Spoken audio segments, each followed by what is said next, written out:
I'm just all man, all guy, all masculine, raw energy. And that's exactly the thing that we need to break, right? That stigma.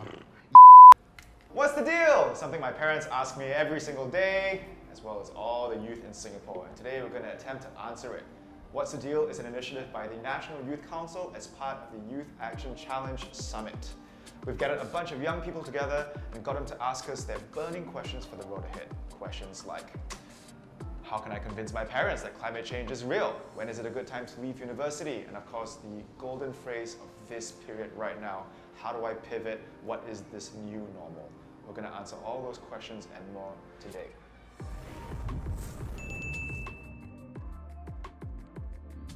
Joining us today is Yi Feng. Yi Feng is a youth support worker as part of CHAT, and he's here to chat with us. CHAT stands for the Community Health Assessment Team. Represent! Yi Feng, thanks for being here today. Most welcome. Thanks a lot for having me. Of course, man. Great haircut, as I must say. I gotta learn from you. Man, this is the only thing that Chinese hair looks good in. Looks good? No, wait, you're a good-looking man. And let's talk about COVID-19 right now. In this unprecedented situation where, there's job scarcity right now, there's a lot of uncertainty. What are some mental pitfalls that we should be looking out for, both in the online presence and, both on the online platform and in this time of COVID-19? Well, often I think in this period of time, there is a lot of disruptions, right? This is a whole period of unprecedented. That word has to come out, right? Yeah. Disruptions. And I think it robs a lot of people of that normalcy that they have, right? So there's a lot of losses going on at the same time in a very short period of time. Young people in itself is not easy being a young person, right? Growing up, I think there's a lot of transitions that young people have to go through. When we look at, I think, the lot of transitions that we have to go through, COVID-19 is another layer of transition. As you rightly point out, there are a lot of more pitfalls during this period of time. One of the key things that I think I see a little bit of is the losses that many of us have to go through in this period. Loss of income, like you mentioned. Like for some, I think when the work is now taken off, right? And it's something that they base a lot of their identity on. In addition to that, I think the key part about loss of routine is really affecting a lot of us. Right. That blurring of boundaries, for example, right? Nowadays, our home becomes our workspace. Oh yeah. Our home becomes our schooling space. From that, the transitions happen so fast in such a short period of time that many may feel overwhelmed. Yeah. I think in this period of losses. So I think first is to also understand that it is a normal thing, right? To go through that period when you're having so many transitions going on at the same time. If you feel a little bit, off balance of sorts, it is a normal thing. Yeah, you're not alone in that. Right, it's acknowledging that as well. Yes, it's acknowledging that as well, and to give yourself that space, to be kind to that yourself in that form, right? To acknowledge that. I think going a step further is also to realize, I think, that there is a lot of losses, I think, in terms of privacy. Yes. Right, I think at home, right? Given that now the home is the workspace, and here and there, I think when we have meetings, we see somebody walking past or in the room or so on, right? Yeah. And it's painful. I think sometimes I'm focusing on this this work meeting, which is important, and suddenly and those things, I think, when we talk about loss of privacy, is a very real thing, because that psychological safety, I think, that young people have, I think, is so crucial to them. In the past, right, when chat, we have a chat hub per se over a space Escape, where we can invite young persons to come over and chat with us face to face. And they're open to come because I think that's an open space, it's a youth-friendly space, and they can come. It's a neutral space almost. It's a neutral space. Right now, it's all at home, right? And so interestingly, I'm seeing some young persons who refuse to speak to me, right, over the phone or even video calls, right? Or they get on video calls, but they don't turn on their videos. Yep. Right, and because there's a certain the home is not a safe space. The home is not a safe space, or they don't feel safe seeing themselves in the mirror. Wow. In the video. Wow. Right? Okay. It's a certain concern with the body, with the self and the body as well. And I think that whole part where you mentioned, right, that it's not safe at home, right? It may not be safe at home, right?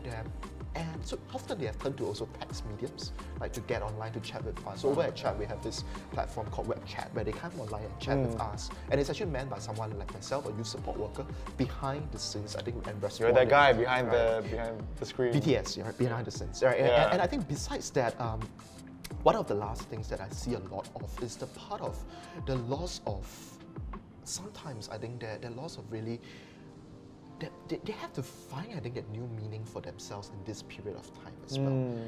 There is a lot of changes that disrupts how we are going through. And so I think in this period of time, like what you mentioned earlier on, what is the self-worth that I think we identify ourselves with? I think in this period of time, COVID-19 is like a magnifying glass. Right? If any insecurities, any problems that we might have, it kind of magnifies it. Yeah. Right? So the mental health struggles that young people might already be facing, some of that gets magnified.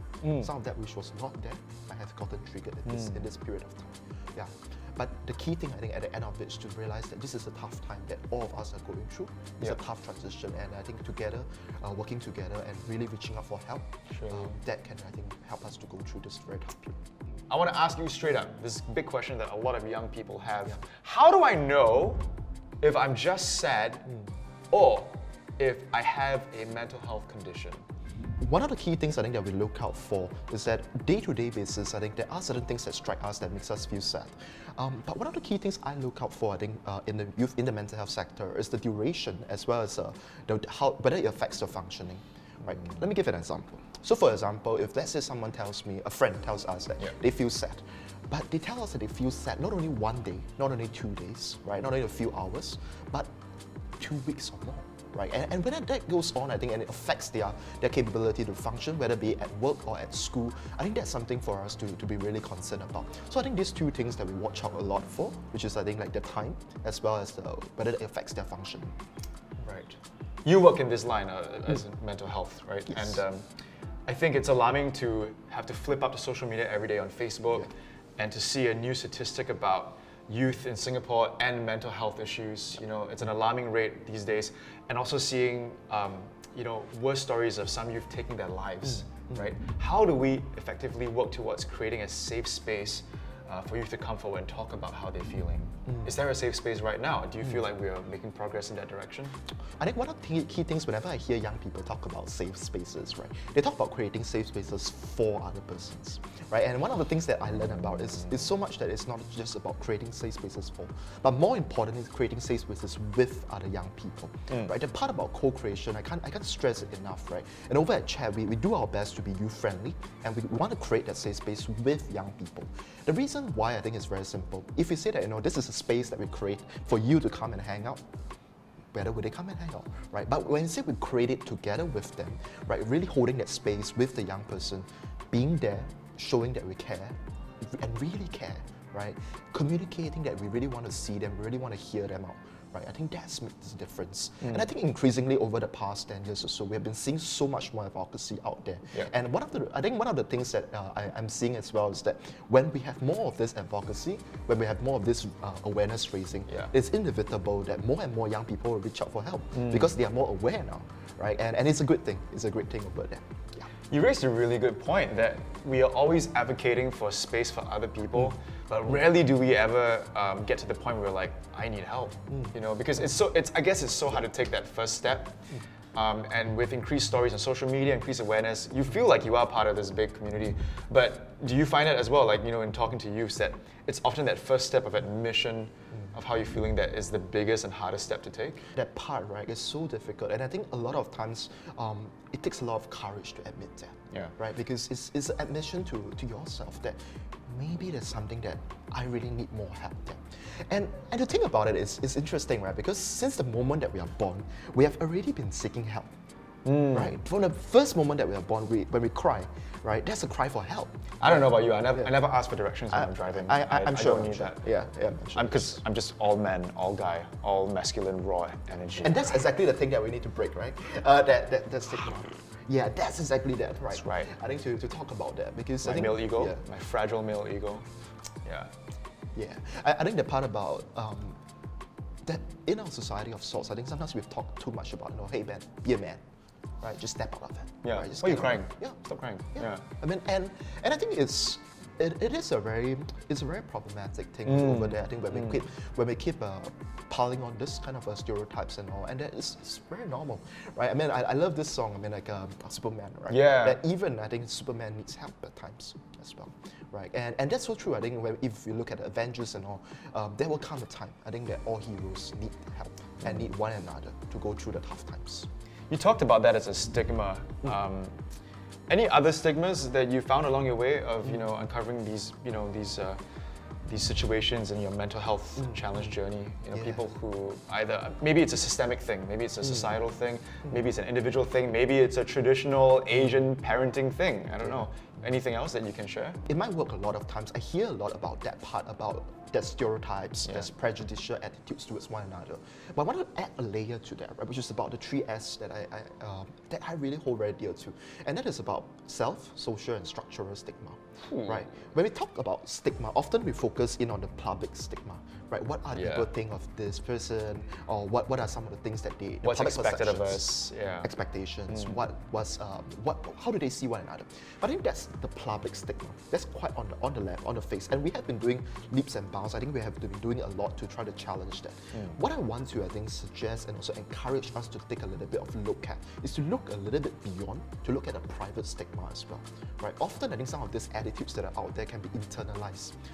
Psychologist Patrick Corrigan has mentioned a lot of work on this part about self-stigma, right? When some of these attitudes become internalized, right? When they actually feel that oh, maybe I'm not a man, I'm not man enough, right? That's why I'm doing this. That's why I'm going through this period and all. And this starts to create a cycle, which leads them to, I think, languish further in the darkness, or in the trouble, in the suffering that they are in. Self-diagnosing sometimes? I don't want to say it's self-diagnosing, but I would say that it's probably that they've kind of feel that, you know, I'm in this and no one can help. Right. Which is not true. Yeah. Which is certainly not true, because help is definitely out there. I think another layer to that, I think, is the part about structural stigma. You mentioned a little bit about systemic. I think structural stigma is something that it's not, that may not have been, I think, enough conversations about as well. We have been making, I think, some progress on that front. So in the past, I think, like a disclosure of mental health issues when a person applies for a job, right? That was something that was often out there. But now, I think with ToughApp, I think they have been actually reducing that, saying that, you know, there's no need for you to disclose anymore. It's not a requirement, and in fact, it's highly discouraged. The other one that I think I see quite a bit of sometimes youths mentioning concerns, the difficulty in getting insurance. Oh, yeah. Okay. And whenever they disclose that they have a mental health issue, it's difficult for them to get insurance. Yes. So that's an example of structural stigma. So going back to that, I think I wanted to just put a layer here, I think, for our youth audience going out here, right? To think a little bit about this part. How can you help your friend, right, overcome this self-stigma?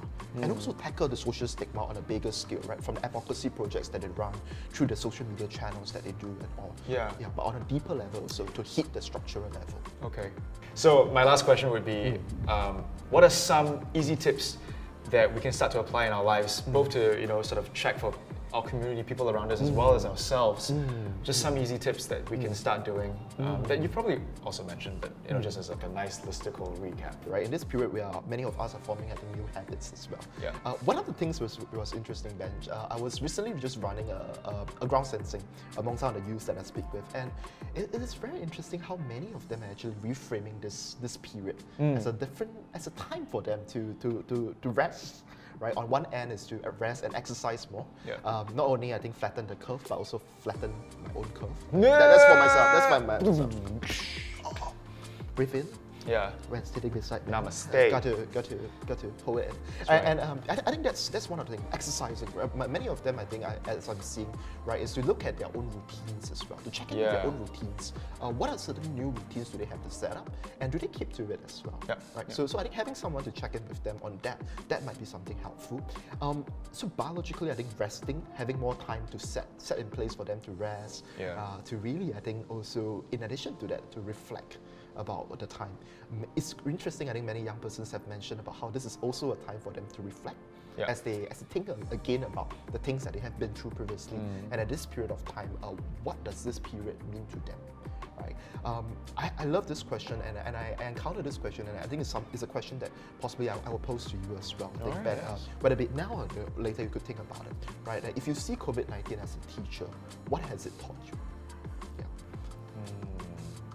So that's something that personally I've been reflecting a lot about that as well. And I think a lot of our young persons, if we see it as a teacher that has been teaching us through this period of time, there might be different things that we might be, new insights that might come from there. Yeah. That's brilliant. Love that. I also want to ask you, for youth that want to enact change in society, or, you know, the community around them, what is something else that they can raise awareness of? What other steps can they take? a lot I think has been done through raising awareness, and more I think these days more and more young people are stepping forward to reach out. I think to raise awareness, whether be it through the Youth Action Challenge, and also I think at Chat we definitely welcome collaborations. A lot of young people I think has been reaching out to us as well, looking at how they can collaborate and also work together to raise awareness. If I can just add in, I think there are three things that I think come across my mind that I think we really could use. I think youth helps to look at raising awareness of, right? And one of them is about males. I think that part about male mental health is one big thing that I think we are still looking at. Over at Chat, I think although there are the mental health struggles between males and females are not going to be too far apart. I think in the prevalence rate stuff, people reaching out for help. But 75% of people that reach out to us over at Chat are females, right? And I think that's a very telling sign that it's not that males are not having problems or issues, but there is a certain silence that is over there. So I really think would like to invite young people to consider on how they can actually reach out on that front. The second one I think is really a lot about how they can consider, I think, looking at issues beyond the conventional ones, right? A lot of, I think, talk has been about depression and anxiety out there, and these are very valid concerns that needs to raise awareness of. We can afford also to raise awareness on a little bit of other issues that are a little bit less looked at. For example, obsessive compulsive disorder, right? It's named as the top 3 mental health condition that in Singapore per se, right? In terms of prevalence rate. So I think that's one thing, right? That often people might be aware.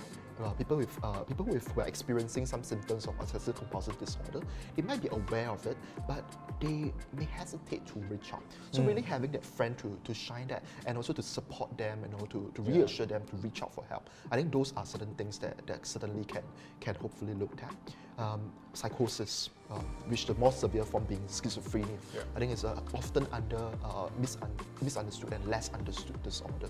So I think some of these disorders like that, right, can really raise that public mental health literacy on. I think that would really be a great aim for that. And of course, I think last but not least, is the whole part, I think, of young working adults. As we transition, I think, from students towards young working adults, the focus can be a lot about work, and sometimes I think we might neglect that mental health part, and to know that I think it's okay to seek out for help. And I think that's something that hopefully I think one day that we'll be able to see more and more young people who are, this no longer becomes an issue that they are not afraid to speak up about. So good. That we can burst the silence together. I love that. I feel like this is so encouraging for young people, especially youths that are battling that fear of trying to voice out, because that's the first frontier, right? We need to get past our own fear of actually crystallizing it with words and saying, I need help. Once we get that out of the way, the rest becomes a lot easier. Thank you so much for being with us today, man. I appreciate it. I appreciate it. Thank you very much.